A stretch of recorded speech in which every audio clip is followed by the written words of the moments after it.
the design of planned attacks on buildings inside the U.S. and how operatives were directed to carry them out. That is valuable information for those of us who have the responsibility to protect the American people. He told us the operatives had been instructed to ensure that the explosives went off at a point that was high enough to prevent people trapped above from escaping.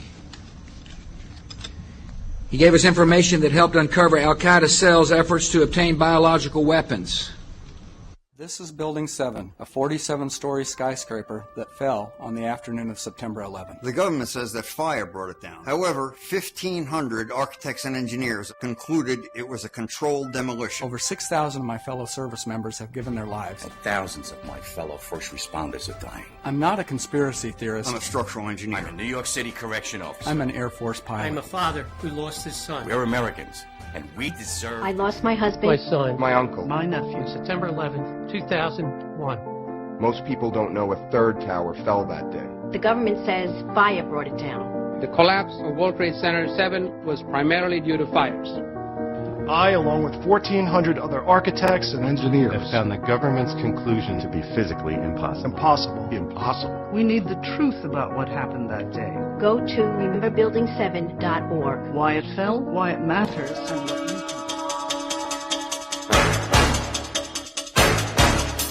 Bought controlling interest in England's British East India Shipping Company and the illegal opium trade with China. They offered junior partnerships to New England's leading American families. The Russell, Coolidge, Delano, Forbes, and Perkins families became fabulously rich, smuggling opium aboard their speedy clipper ships into China. In 1820, Samuel Russell bought out the Perkins Syndicate and ran the opium smuggling operation with his partner, Warren Delano Jr., who was the grandfather of President Franklin D. Roosevelt. The United States flag was designed after the British East India Company flag with 13 red and white stripes. Both flags copy the red and white striped sails of the Viking ships, which were the color standard for the tribe of Dan.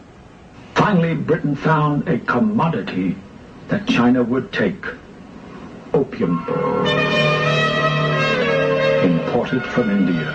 Just a few chests at first, and then thousands. When the Chinese authorities tried to stop the opium trade, the British sent in their gunboats.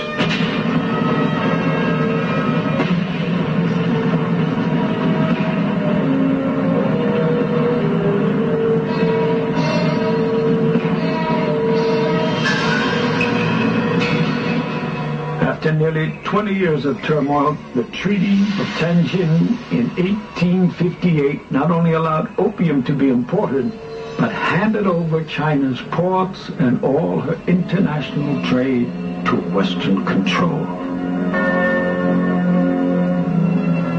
After the war, opium poured into China on an even greater scale, and her emperors were powerless to stop it.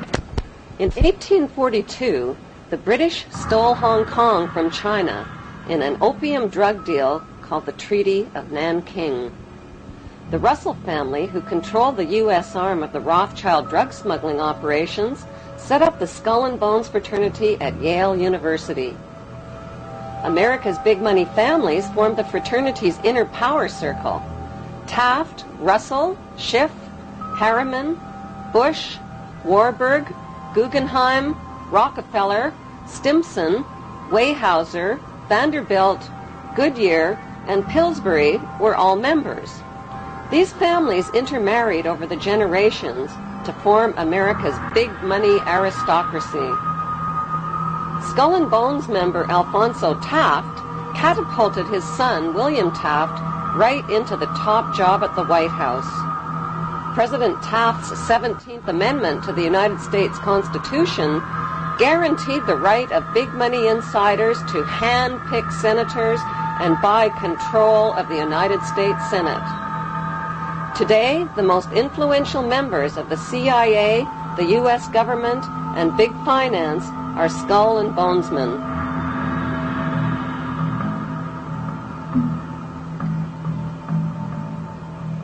The Skull and Bones Brotherhood is rooted in Jewish Kabbalism and in European Freemasonry, which practices similar death and rebirth rituals. Freemasons are blindfolded, symbolically slain with a noose around their neck, and lowered into an open grave. Once raised from the grave, they must look towards a light called the morning star. The Latin translation for morning star is Lucifer. The phoenix bird and double-headed eagle are important symbols in Freemasonry. In Egyptian mythology, the phoenix bird is a god who rose to heaven in the form of a star like Lucifer after his fire immolation of death and rebirth.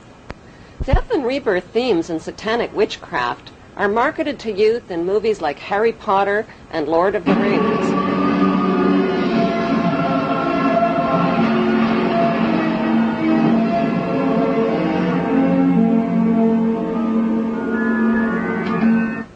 The Hollywood movie lots are owned by the Illuminati Lehman Brothers, Rothschild agent Kuhn and Loeb, and Goldman Sachs.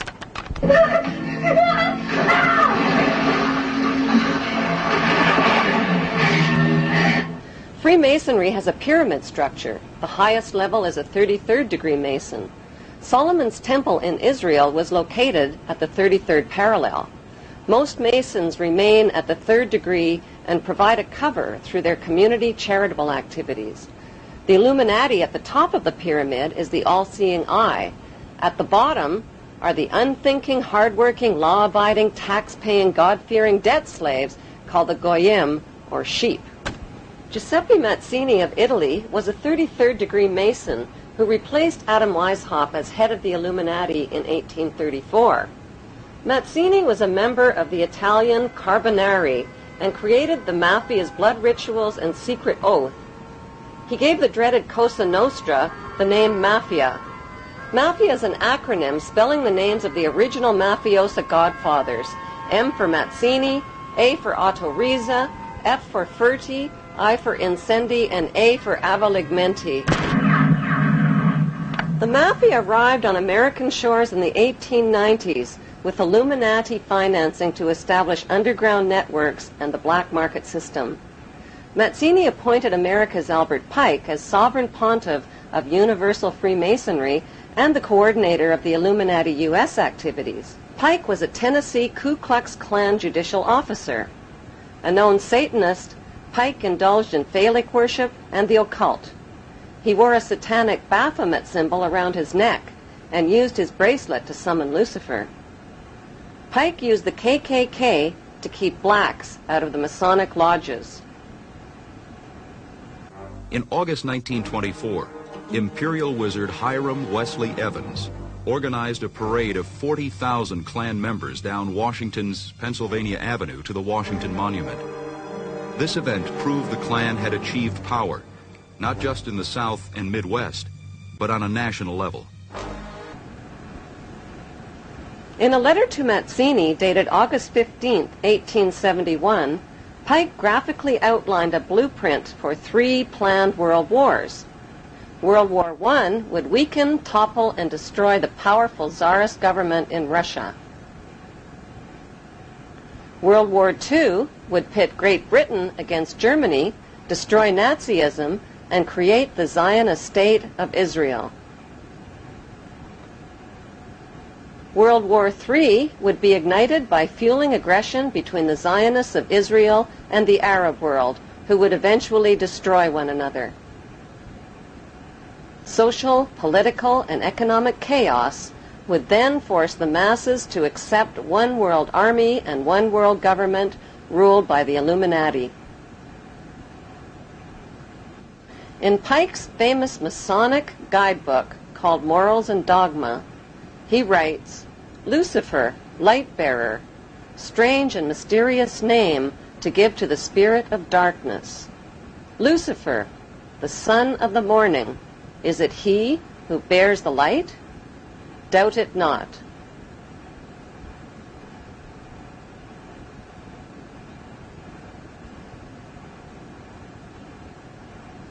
Albert Pike was a Confederate general in the American Civil War.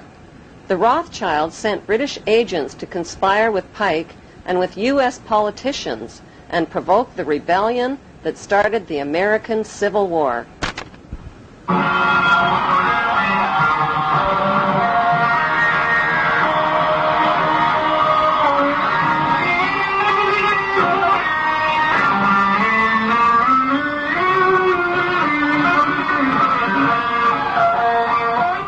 The Rothschilds, whose massive fortune had been built on provoked wars and war loans, offered loans to both sides of the Civil War at 24 to 36% interest. When President Abraham Lincoln tried to stop the loan sharks by issuing greenback dollars interest-free, a gunman with European connections named John Wilkes Booth shot him down in cold blood.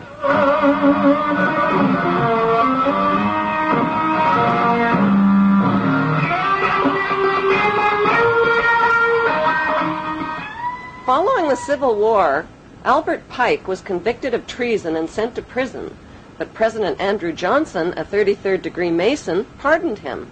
One of Johnson's first acts as president was to veto the Civil Rights Act for blacks, who had been shipped in chains to their wealthy American slave owners. Stealing slaves was a crime, but torturing and beating them was not.